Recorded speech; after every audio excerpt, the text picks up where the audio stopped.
আসসালামু আলাইকুম বন্ধুরা, আমি নাজিমা বিবি। Welcome to my channel. আজ আমি আপনাদের জন্য বাড়ির গাছের শিম ও কাতলা মাছের ঝোলের রেসিপি নিয়ে চলে এসেছি। আমাদের আরেকটা বাড়ি আছে, চলুন ওই বাড়ি থেকে শিমগুলো পেড়ে নিয়ে আসি।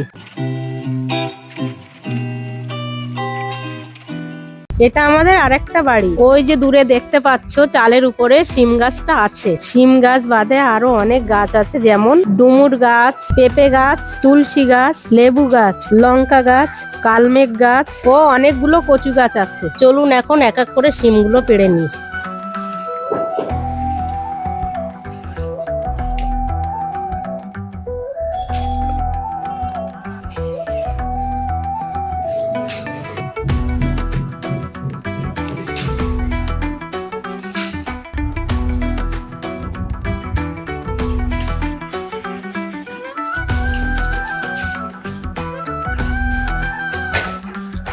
আজকে রান্নার মতো অনেকগুলো শিম পেড়ে নিয়েছি, চলুন সাইজ মতো কেটে নিই।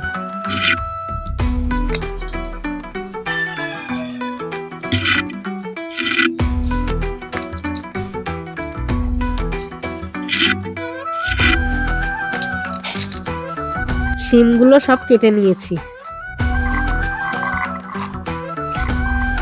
শিমের মধ্যে একটা আলু কেটে দেব।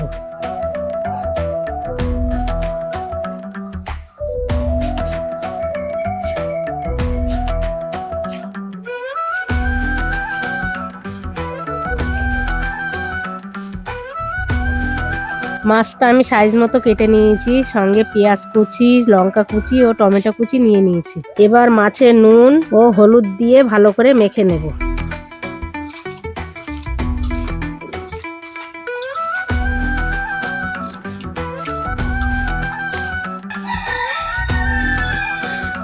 এবার শিম ও আলুটাকে ভালো করে ধুয়ে নেব।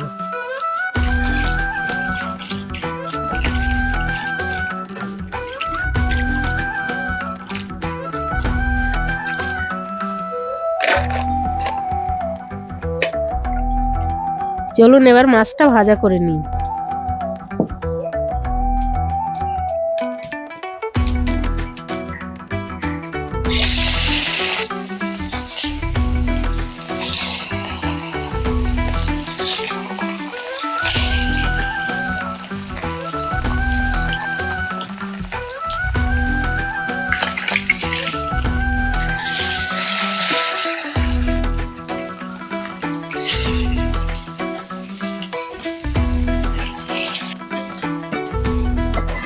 ওই মাছ ভাজার তেলে পেঁয়াজ ও কাঁচা লঙ্কা দিয়ে হালকা ভেজে নেব।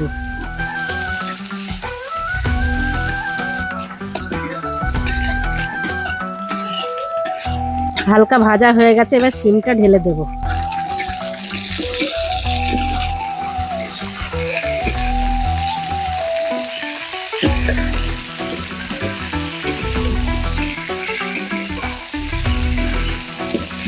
এবার পরিমাণ মতো আদা রসুন বাটা দিয়ে দেব।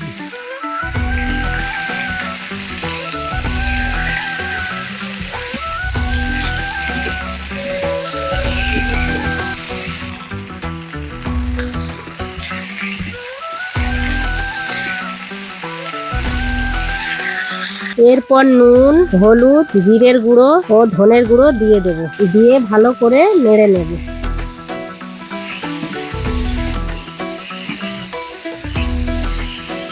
এরপর পরিমাণ মতো পানি দিয়ে কষিয়ে নেব।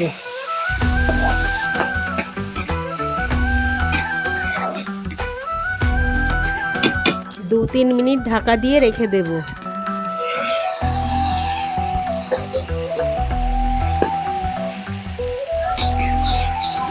এরপর টমেটো কুচিটা দিয়ে ভালো করে নেড়ে চেড়ে ঝোলের জন্য পানি দিয়ে দেব।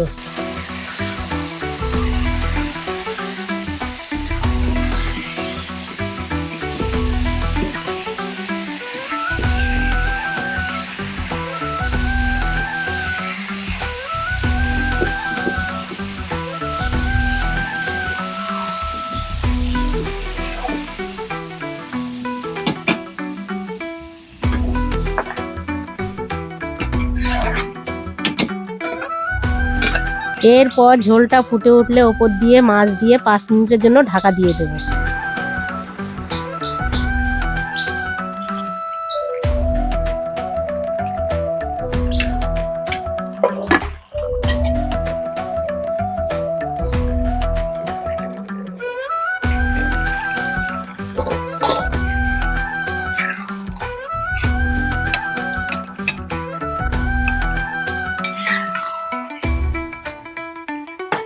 এবার আমাদের শিম দিয়ে কাতলা মাছের ঝোলটা রেডি। একটা পাত্রে নামিয়ে নেব।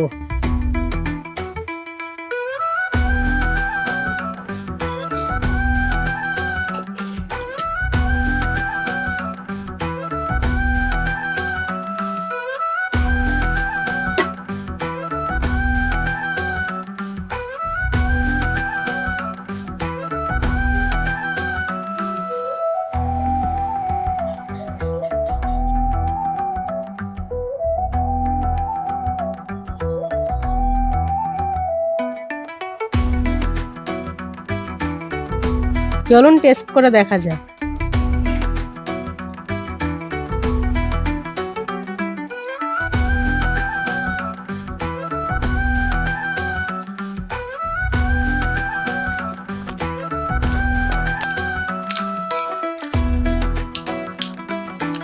তরকারির নুন ঠিক আছে, ঝালটা একটু কম হয়েছে, খুব সুস্বাদু হয়েছে। তরকারি থেকে বাড়ির গাছে শিমের আলাদাই স্বাদ পাওয়া যাচ্ছে।